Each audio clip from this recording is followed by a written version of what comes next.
కృష్ణానది ఒడ్డున ఉన్న మంచి నగరం విజయవాడ, ఇటు బుడమేరు ఇటు కృష్ణానది రెండిట్ల మధ్య ఉన్న మంచి నగరం, అద్భుతమైన నగరం విజయవాడ. అదే మన బెజవాడ. కంటిన్యూస్గా కురుస్తున్న వర్షాల కారణంగా వాగులు పొంగటం వల్ల ప్రస్తుతం విజయవాడ పరిస్థితి ఎలా మారిపోయిందో చూడండి. విజయవాడ, తెలంగాణలో ఖమ్మం, అలాగే గుంటూరులో కొన్ని ప్రాంతాలు ఇలా వరద ముప్పుకు వేదన పడుతున్నాయి. విజయవాడ అయితే మరీ దారుణం. మొత్తం సిటీలో 70% మునిగిపోయింది. కొన్ని దశాబ్దాలుగా ఎప్పుడూ చూడనంత విషాదాన్ని ఇప్పుడు విజయవాడ వాసులు చూస్తున్నారు. ఎప్పుడూ కలగనంత నష్టం ఇప్పుడు విజయవాడలో ఉంది. ఒక పక్క కొండ చర్యలు విరిగి పడిపోతున్నాయి. కొండ చర్యలు విరిగి పడడం వల్ల ఇల్లు ధ్వంసమయ్యాయి, ప్రాణ నష్టం కూడా జరిగింది. ఇప్పటికే 5 చనిపోయారు. మరోపక్క వర్షాల తాకిడికి, వరద బీభత్సాలకి ఇప్పటికే 20 మంది చనిపోయినట్లు నివేదికలు ఉన్నాయి. ఒక జూనియర్ సైంటిస్ట్ తండ్రితో పాటు కొట్టుకుపోయాడు. వరద ప్రాంతాల్లో విద్యుత్ పనులు చేసే లైన్మెన్ కొట్టుకుపోయాడు. గుంటూరు పెదకాకిని ప్రాంతంలో 2 స్టూడెంట్లు కారులో ఇలా కొట్టుకుపోయారు. ఇలా మరణ వార్తలు వస్తూనే ఉన్నాయి. ఇది విజయవాడ పరిస్థితి. కొన్ని దశాబ్దాలుగా ఎప్పుడూ చూడనంత విషాదాన్ని చూస్తున్నారు. 4 రోజులుగా భయభ్రాంతుల్లో బ్రతుకుతున్నారు. తినడానికి తిండి దొరకటం లేదు, కనీసం త్రాగడానికి నీళ్లు కూడా లేవు.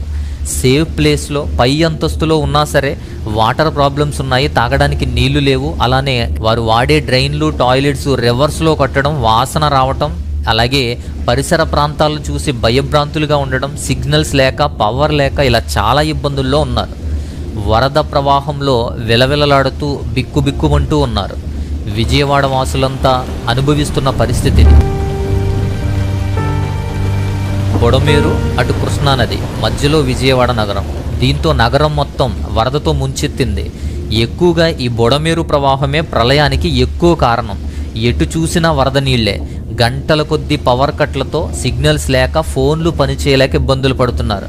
కొన్ని ఏరియాల్లో మొదటి అంతస్తుల వరకు కూడా నీళ్లు చేరాయి. కొన్ని ఏరియాల్లో గ్రౌండ్ ఫ్లోర్ మొత్తం మునిగిపోయింది. కొన్ని ఇల్లులు కూడా మునిగిపోయాయి. కార్లు, బైక్లు మునిగిపోయి ఉండడాన్ని మనం విజువల్స్లో చూస్తాం. వారందరికీ ఆకలితో అలమటిస్తున్నారు. పడవల ద్వారానే ఆహారం అందిస్తున్నారు. డ్రోన్స్ ద్వారా కూడా ఆహారం పంపిణీ చేసే ప్రయత్నం చేస్తున్నారు. హెలికాప్టర్లు, బోట్లు, ఎన్డీఆర్ఎఫ్ టీంలు, ఎస్డీఆర్ఎఫ్ టీంలు, గవర్నమెంట్ ఎంప్లాయీస్లు, స్వచ్ఛంద సంస్థలు, పొలిటీషియన్స్ అందరూ కూడా సహాయం చేయడానికి రంగంలోకి దిగారు. 50,000 ఇల్లులు, దాదాపు 3 లక్షల మంది జనం వరద గుప్పుట్లో చిక్కుకున్నారు. సహాయం పెద్ద ఎత్తున చేస్తే తప్ప పరిష్కారం త్వరగా అవ్వదు. సహాయం పెద్ద ఎత్తున చేయాల్సిన అవసరం చాలా ఉంది. ఎటు పోవాలన్నా, ఎటు నుంచి ఎటు కదలాలన్నా మరణ భయం. పడవలు మాత్రమే ఆధారం. చిన్న పిల్లలను చూడండి, వారిని కాపాడుకోవడం కోసం వారిని ఎలా తరలిస్తున్నారు, ఎలా తీసుకెళ్తున్నారో చూడండి. ఏదైనా ఆహారం అందుతుంది అంటే ఎలా విలవిలలాడుతున్నారో, ఆకలికి ఎలాంటి పరిస్థితి ఉందో అక్కడ చూడండి. ఈ తరుణంలో ఈ సందర్భాన్ని యూజ్ చేసుకుని పడవలు ఉన్న వాళ్ళు వ్యాపారం మార్చేసుకున్నారు, వ్యాపారంగా చేసుకున్నారు. 10,000 నుంచి 40,000 వరకు కూడా డిమాండ్ చేస్తున్నారట. ప్రజలు దాని గురించి వాపోతున్నారు. హెలికాప్టర్ల ద్వారా అందినటువంటి ఆహారాన్ని కూడా కొంతమంది అమ్ముకుంటున్నారంటే ఎక్కువ రేటుకి. పరిస్థితి దృష్ట్యా 500 రైళ్లు రద్దయిపోయాయి. అన్ని రవాణా వ్యవస్థలు కూడా స్తంభించిపోయాయి. ప్రస్తుతం ఏది పనిచేయడం లేదు. 200 పశువులు, గేదెలు కొట్టుకుపోయాయి. దాదాపు 6,000 పౌల్ట్రీ కోళ్ళు, పౌల్ట్రీ బర్డ్స్ అనేవి కొట్టుకుపోయాయి. ప్రస్తుతం ఆరా కూడా తీయలేని, లెక్కించలేనంతగా అగ్రికల్చర్ ల్యాండ్ అనేది మునిగిపోయాయి. పంటలు తీవ్రంగా నష్టపోయాయి. ల్యాండ్ మొత్తం మునిగిపోయింది. అక్కడ వరద బీభత్సం సృష్టించినది ఇదంతా. వర్షపాతం కూడా దాదాపు 29 సెంటీమీటర్ల వర్షపాతం కన్నా ఎక్కువే కురుస్తుంది. ఎన్నడూ లేని విధంగా కురిసింది. ఆ వర్షపాతం అంతా ఎక్కడికి వెళ్ళాలి? డ్రైన్లంత కెపాసిటీ ఉండాలి కదా. పైగా రివర్స్ కొడుతున్నాయి, నదులు రివర్స్ కొడుతున్నాయి, ఇంట్లో వాష్రూమ్స్కి కూడా రివర్స్ కొడుతున్నాయి. దీనంతటికి కారణం అక్కడ బుడమేరు వాగు గురించి మాట్లాడతారు. బుడమేరు ఎందుకు ఈ ఉధృతికి కారణం అంటే, ఖమ్మం, ఎన్టీఆర్ జిల్లా ఈ సరిహద్దుల్లో ఉన్న కొండ ప్రాంతాల్లో, అలాగే గట్ల ప్రాంతంలో నుంచి ఏర్పడే జలాశయాలు కానీ, నీటి ఓటలు కానీ, వర్షపు నీరు కానీ ఇదంతా కూడా ఒకటై వీటి ద్వారా ఏర్పడి ప్రవహించేదే బుడమేరు. ఈ బుడమేరు వాగు పెరగటం వల్ల దాదాపు 50 సంవత్సరాలలో ఎప్పుడూ లేనంత వరదను చూడాల్సి వస్తుంది. కాలనీలే మునిగిపోయాయి. కృష్ణానది కృష్ణానది ప్రవాహం చాలా ఎక్కువగా ఉంది. ఆ నదిలో కలవాల్సినటువంటి ఈ బుడమేరు ప్రవాహం నీటిలో కలవకుండా వెనక్కి వచ్చేస్తుంది, రివర్స్ కొడుతుంది. దీంతో పరిసర ప్రాంతాలన్నీ కూడా మునిగిపోయే పరిస్థితికి వచ్చేసాయి. కృష్ణానది నీరు కూడా ఈ ప్రవాహం అంతా కూడా సముద్రంలో కలవాలి, కానీ సముద్రంలోనూ అలాగే కృష్ణానదిలోనూ ప్రవాహం ఎక్కువగా ఉండటం వల్ల అది అంతంత మాత్రంగానే జరుగుతుంది.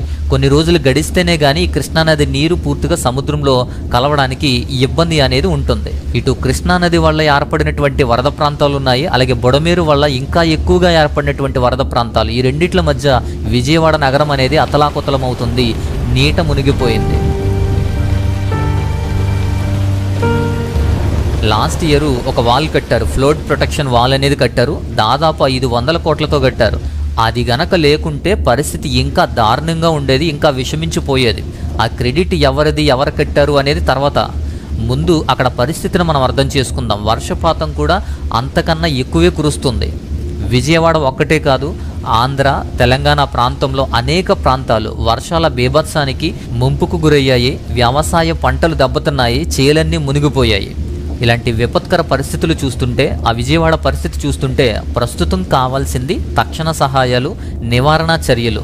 ప్రస్తుతం ఇబ్బందుల నుంచి బయటకు తీసుకొచ్చి వారికి కనీస అవసరాలు సమకూర్చి ఆ తర్వాత వీటి గురించి శాశ్వత పరిష్కార చర్యలు అనేది చేపట్టాలి.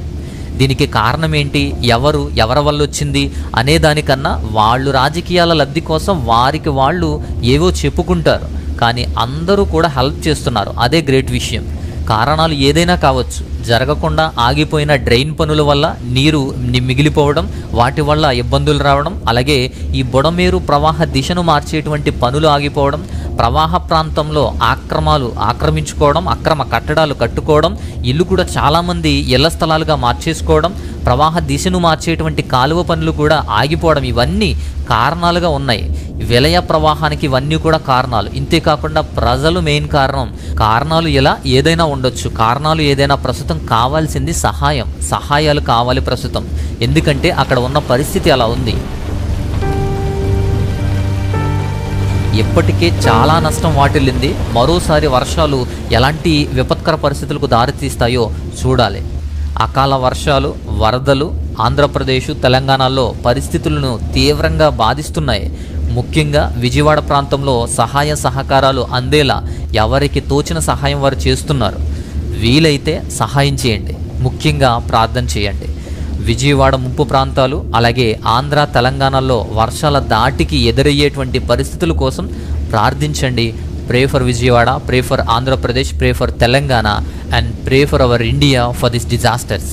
అది మన బాధ్యతగా తీసుకుని అందరూ సహకరించండి, ప్రార్థించండి. మరొక అద్భుతమైన మంచి అంశంతో మరొక వీడియోలో మరల కలుసుకుందాం. అంతవరకు స్వస్తి, నమస్తే.